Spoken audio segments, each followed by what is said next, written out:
ገንዘብ ከናንተ ጋር የሚቆየው ለጥቂት ጊዜ ነው።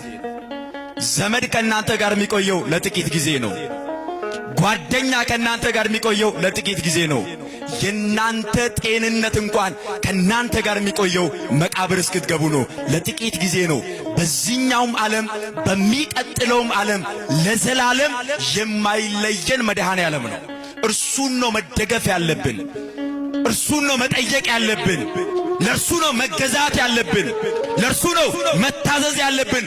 ሁል ጊዜ መከራ ቢመጣ፣ ፈተና ቢመጣ፣ ስቃይ ቢመጣ፣ ሐዘን ቢመጣ ከሰማይ በታች የትኛውም ነገር በሕይወታችን ቢያጋጥመን ቶሎ ብለን ማስተዋል የሚገባን እግዚአብሔር ከኔ ጋር ነው፣ አልፈዋለሁ። ማን ከኔ ጋር ነው? መድኃኔዓለም ከኔ ጋር ነው፣ እሻገራለሁ። አማኑኤል ከኔ ጋር ነው፣ ድል አደርገዋለሁ ብለን ነው ማመን የሚገባን። ችግሩ ግን እኛ ሕይወት ውስጥ የሆነች ነገር ስትመጣ ያለንን ነው ቅድሚያ ምን ሰጠው። ገንዘብ ያለው ሰው በገንዘቡ የሚያሸንፍ ይመስለዋል። ስልጣን ያለው በስልጣኑ የሚሻገር ይመስለዋል። ዘመድ ያለው በዘመዱ የሚያልፈው ይመስለዋል። ገንዘብም ስልጣንም ዕውቀትም ብልሃትም ጉልበትም ኃይልም አላፊ ጠፊ ነው። ለዘላለም የሚያሻግር ማን ብቻ ነው? ክብርና ምስጋና ለስሙ ይሁን። አመስግኑት እግዚአብሔርን። ሕይወት በመካከላቸው ሳለ ስለ ሞት ይጨነቁ ነበር። በጣም ፈሩ፣ ደነገጡ። ከዚያ በኋላ ጌታ ሆይ አሉት።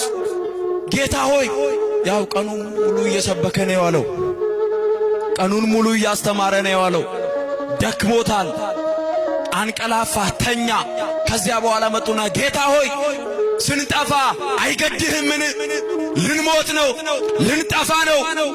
ውሃ ወደ ታንኳይቱ ሊገባ ነው። እባክህን አድነን። በሞትና በሕይወት መካከል ያለነው ታደገን አሉት። መለመናቸውም አንድ ነገር ነው። እየሰማችሁ ነው አይደለ? እስኪ እንለምነው እግዚአብሔርን።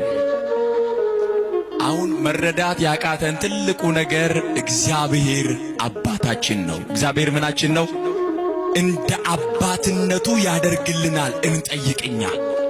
ስለ ጸሎት ባስተማረበት ክፍል የቅዱስ ማቴዎስ ወንጌል ምዕራፍ 7 ላይ ጌታችን ኢየሱስ ክርስቶስ ቀድሞ ካስተማረ በኋላ ለምኑ ይሰጣችሁማል፣ ፈልጉ ታገኙማላችሁ፣ መዝጊያንም አንኳኩ ይከፈትላችሁማል እያለ እያስተማረ ቆየና ከዚያ በምሳሌ ደግሞ ነገራቸው።